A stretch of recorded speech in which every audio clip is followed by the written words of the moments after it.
جن مکانوں میں، جن گھروں میں ہم رہتے ہیں، ان گھروں کو عربی زبان میں سکن کہتے ہیں۔ سکن کا لفظ عربی کے مادے سکون سے نکلا ہے۔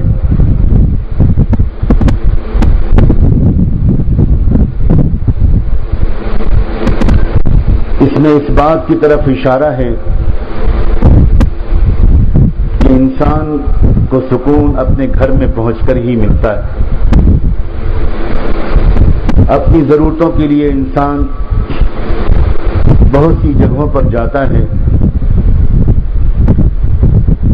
لیکن وہ جانا الگ الگ ضرورتوں کے پورا کرنے کے لیے ہوتا ہے، لیکن سکون تو انسان کو تبھی ملتا ہے جب وہ اپنے گھر میں پہنچتا ہے۔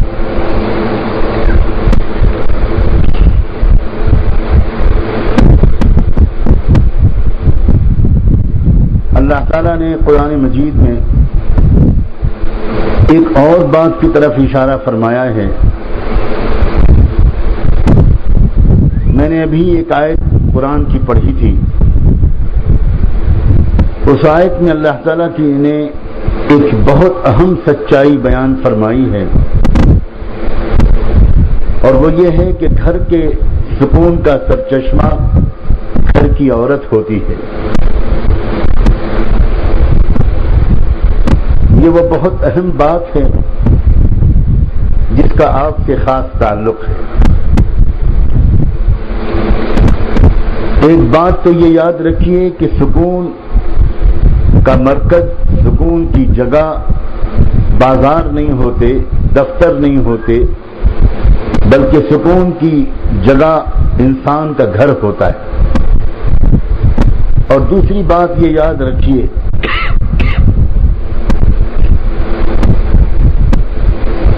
کہ اس گھر کو سکون کا گہوارہ بنانے کا اصل کام انسانوں کے پیدا کرنے والے نے آپ کے سپرد کیا ہے، آپ کے سپرد کیا ہے۔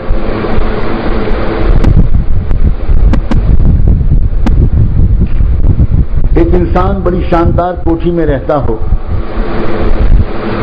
آرام کے سارے سامان اس کے پاس موجود ہوں،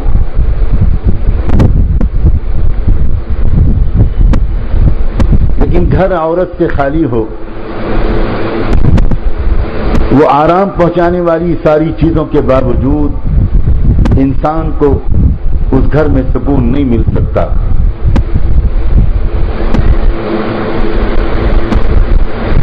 ایک غریب انسان ٹوٹی پھوٹی جھونپڑی میں رہتا ہے، اس میں آرام کے سامان بھی نہیں ہیں، نہ اچھے بستر ہیں، نہ اچھا فرنیچر ہے، نہ اچھے قیمتی برتن ہیں، نہ الماری میں کئی جوڑے کپڑے ہیں، نہ میک اپ کا سامان ہے، نہ زیورات ہیں۔ ایک ٹوٹا پھوٹا چھوٹا سا مکان ہے یا جھونپڑی ہے، لیکن اس جھونپڑی کے اندر ایک ہنسی مسکراتی عورت ہے،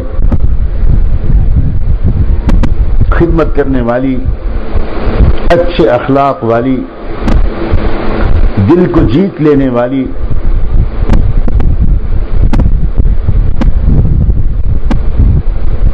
ایک انسان، وہ غریب انسان جب اپنی اس جھونپڑی میں بھی جائے گا جہاں آرام کے سامان تو نہیں ہیں، مگر ایک خوش اخلاق اور سلیقہ مند، ایک باوفا، ایک پاک دامن بیوی وہاں موجود ہے، تو یقین مانے اس غریب انسان کو اس ٹوٹی پھوٹی جھونپڑی میں بھی وہ سکون ملے گا جو بڑے بڑے مالداروں کو اپنی کوٹھیوں میں نہیں مل پاتا۔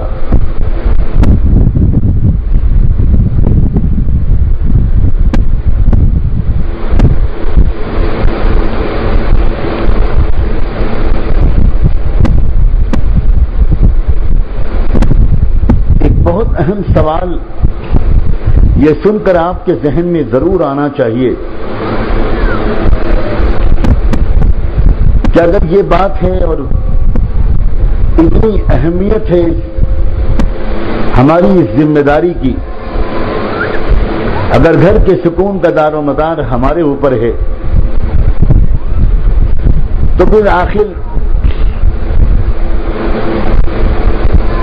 کیا کرنا چاہیے ہم کو کہ ہم پورے گھر کے سکون کا سبب بنیں؟ بہت آسان سی زبان میں سمجھانے کی کوشش کروں گا۔ اللہ تعالیٰ میری تمام بہنوں اور عزیز بچیوں کے دل میں اتارتے سیدھی سی بات ہے، جو خود خوش نہیں رہتا وہ دوسرے کو خوش نہیں کر پائے گا۔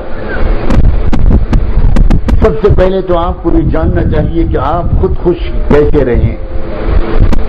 آپ کے دل پر میں ہر وقت اطمینان کی ٹھنڈی شبنم کیسے ٹپکتی رہے، برستی رہے، کیسے آپ ہر دم خوش اور مطمئن رہیں۔ اگر آپ خود خوش رہیں گی، مطمئن رہیں گی، دل کو چین و سکون رہے گا، تبھی آپ دوسروں کو خوش اور مطمئن کر پائیں گی، تبھی آپ گھر کے دوسرے لوگوں کے لیے سکون کا سامان بن پائیں گی۔ اگر آپ خود گھبرائی رہتی ہوں، پریشان رہتی ہوں، چڑچڑی رہتی ہوں، غصے میں رہتی ہوں، بات پر آپ گرم ہو جاتی ہوں، ناراض ہو جاتی ہوں، مایوس ہو جاتی ہوں، نا امید ہو جاتی ہوں، ڈپریشن کا شکار ہو جاتی ہوں، تو پھر آپ نہ خود خوش رہ پائیں گی نہ دوسروں کو خوش رکھ پائیں گی۔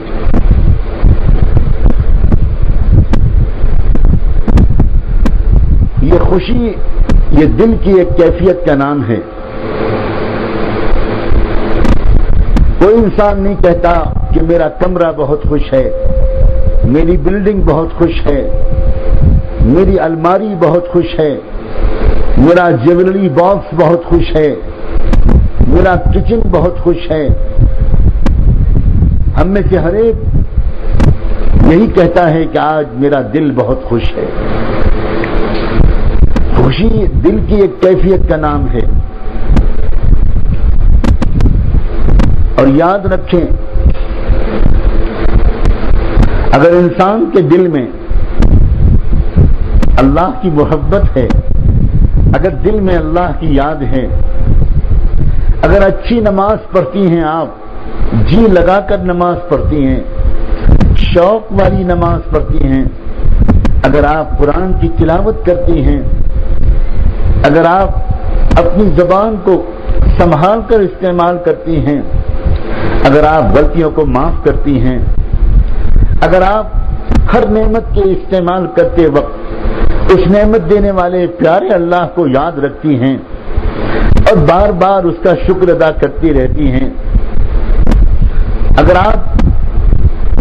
رحمت دو عالم سیدنا محمد الرسول اللہ صلی اللہ علیہ وآلہ وسلم پر بار بار درود و سلام بھیجتی رہتی ہیں، تو آپ کے دل کو ایک خوشی کی کیفیت ہر وقت نصیب رہے گی۔ اگر اللہ نہ کرے مزاج میں لالچ ہے، اگر مزاج میں صبر نہیں ہے، اگر شکر کی عادت نہیں ہے، اگر مزاج میں ناشکرا پن ہے، شکوے شکایت کا مزاج ہے، ذرا سی بات پر ناراض ہو جانے کا مزاج ہے، اگر آپ جی لگا کر نماز نہیں پڑھتی، اگر آپ اپنے اللہ کو یاد کرنے کی عادت نہیں ڈالتی، چلتے پھرتے اٹھتے بیٹھتے گھر کے کام کاج کرتے وقت بھی اگر آپ اپنے اللہ کو یاد کرنے کے معمول نہیں بناتی، تو یاد رکھیں آپ کے گھر میں چاہے جتنا شاندار فرنیچر ہو، آپ کے بلڈنگ میں جتنی گاڑیاں کھڑی ہوں، آپ کے الماریوں میں چاہے جتنے 100 سوٹ میچنگ موجود ہوں، اور آپ کا زیورات کا باکس چاہے جتنا نئی ورائٹی کے زیورات سے بھرا ہوا ہو، آپ کا دل خوش نہیں رہ سکتا۔ آپ جب خود خوش نہیں رہ پائیں گی تو آپ گھر والوں کو بھی خوش نہیں رکھ پائیں گی۔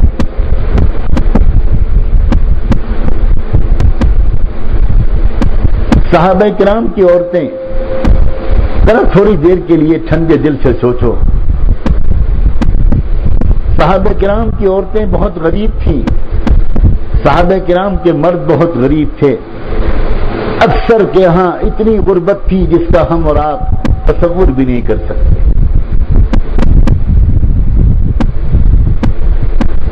شاید ہی ان میں سے کسی کے گھر میں روزانہ 2 وقت کا کھانا پکتا ہو،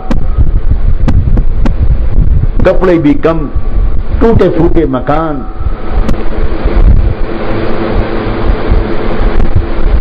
کئی بار ایسے بھی دن گزرتے تھے کہ ایک وقت تک بھی کھانا نصیب نہیں ہوتا تھا۔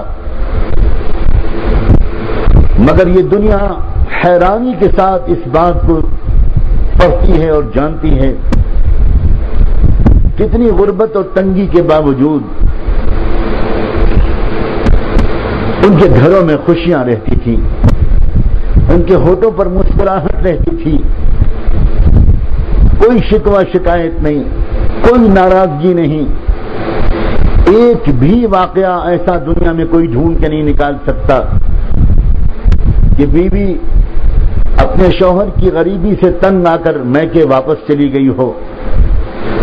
اس نے شکایت کی ہو کہ میرے ماں باپ نے میری شادی کہاں کر دی، میری قسمت کہاں پھوٹ گئی، اس گھر میں تو کھانے کو بھی نہیں ہے، پہننے کو بھی نہیں ہے، میں اس گھر میں نہیں رہ سکتی۔